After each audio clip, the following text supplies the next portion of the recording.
Keith, did you ever think the men would use the gun on you? Yes, I did. Did you fear for your life? Yes. Had you ever expected this to happen to you? No. Did you have time to sound an alarm or anything? No, I didn't. Not at the time. Do you think that you'd be able to recognize these men if you saw them again? If they were wearing the same clothing, maybe. Did you think this is the way you'd handle it when you thought about being robbed, or had you ever considered this before? No, I didn't.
A little more than a week ago, officials of the Dallas Legal Services Project were worried over the lack of applications to fill 22 vacancies on that board. Today, Jewel Hamlet, Executive Secretary to the Director of DLSP, reports more than 65 applications have been received to fill the 22 vacancies. The big election is tomorrow. The West Dallas Center here at 4116 Gentry is expected to have the heaviest voter turnout. It will be open from 7 in the morning until 7 p.m., as will the other 10 election areas in the target areas of Dallas. The mechanics of the election seems to be going smoothly on the surface. However, there are some problems. Mrs. Shavela Lazota, Area 3 representative of the poverty sector, reports that the voting booth on the Bataan Center in West Dallas has been moved. She says in previous years, a voting booth has been at that center. She feels that the Mexican-American community is being neglected because the booth was moved this year. I contacted a spokesman for the DLSP and asked for an explanation. The explanation I got was this: that in the past, the Dallas Community Action Committee had handled the elections, but this year, for the first time, the DLSP is handling its elections for the board members of that organization. She says that less than 2 weeks ago, the board established the voting locations. Notices have already been sent out. At this point, it would almost be an impossibility to schedule a new voting place. Gene McIntyre in West Dallas for Channel 8 News on the Move.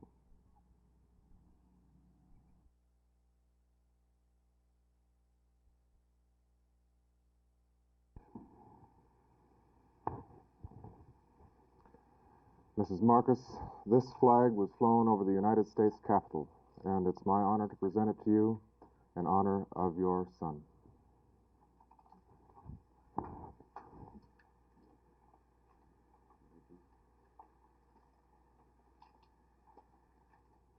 Mrs. Markos, since your son died in 1965, thousands more have been killed. Do you ever sometimes doubt the reasons that we are in Vietnam?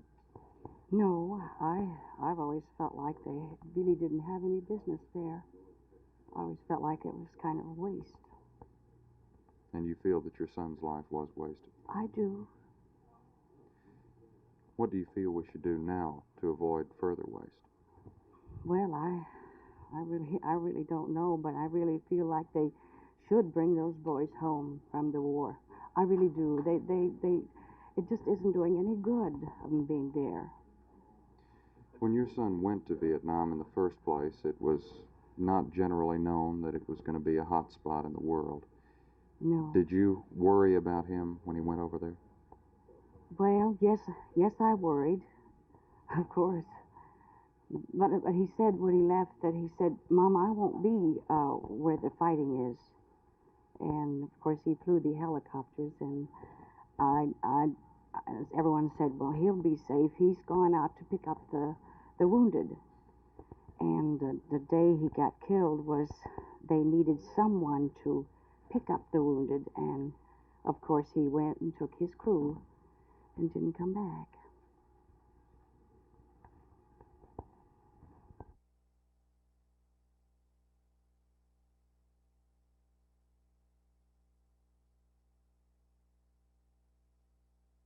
Oh, you'd have to talk to him.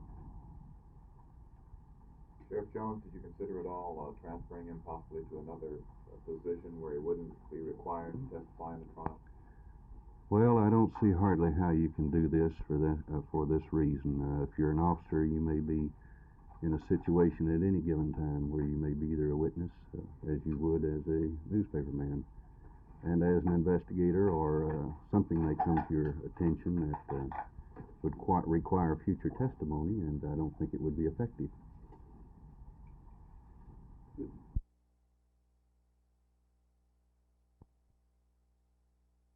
And now I ask you, does it seem unreasonable to ask, nay, demand, that we, the citizens of Dallas, the 8th largest and all-America city, be blessed with the best police force in the nation? And if this be our goal, as I'm sure all of you will hasten to agree, does it seem unreasonable that our primary target is assuring our citizens that each and every officer of the law is the best man available, that he has been more thoroughly trained than any other law enforcement officer in the nation, and that his personal standards and those of the hiring agency be the strictest and most demanding standards to be found?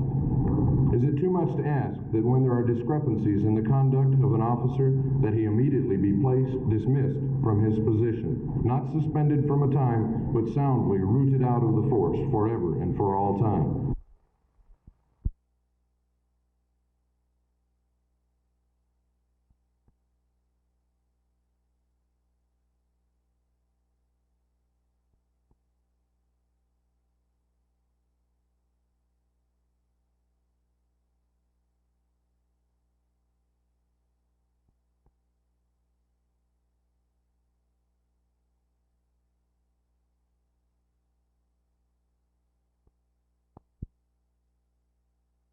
Basically, our objection was that it was slanted, it was biased, it was all directed in favor of the legalization of obscenity and pornography, namely the repeal of all laws, federal laws and state laws, and therefore it was a Magna Carta for the pornographer.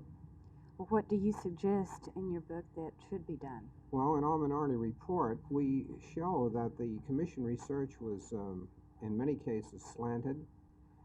In many cases, it was well done, but when it was well done, the evidence indicated that pornography was a major factor in social problems in the United States, and this was played down and concealed. So what we did in our minority report was to bring out the truth and do what the Congress wanted done, namely present a blueprint for solution to this problem on a national scale, federally and statewide. What sort of solutions do you have?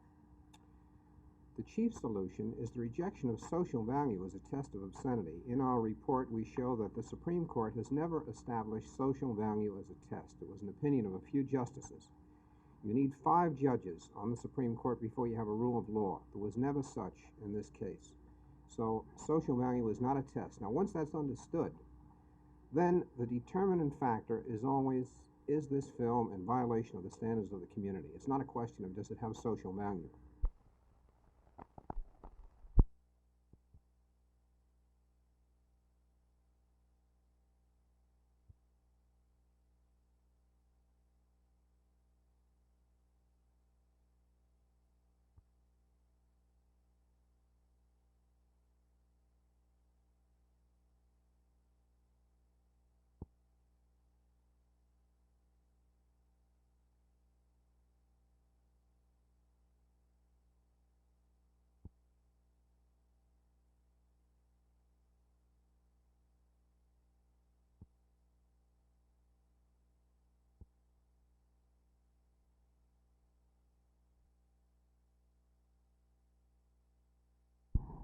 How did Mr. Barker take the news when you told him?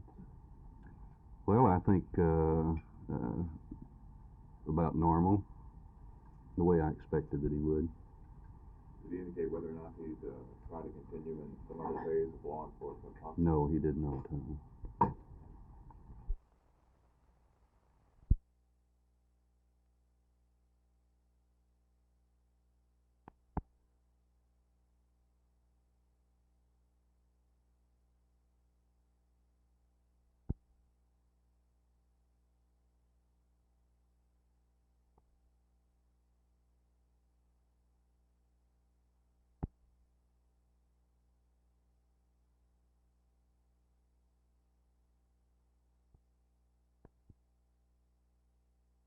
There are 3 primary reasons.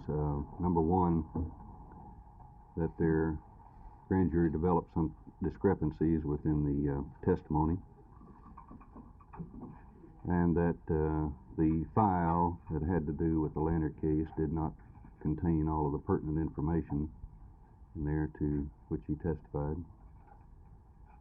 Number 2, the association with the accused, who was ultimately convicted, always gives rise to some question. I think it's improper and imprudent. And on these grounds, I felt this was, and his effectiveness insofar as law enforcement is concerned, whether he be a witness or come before the courts as an investigator, would be questioned, and he couldn't serve the best interests of the people.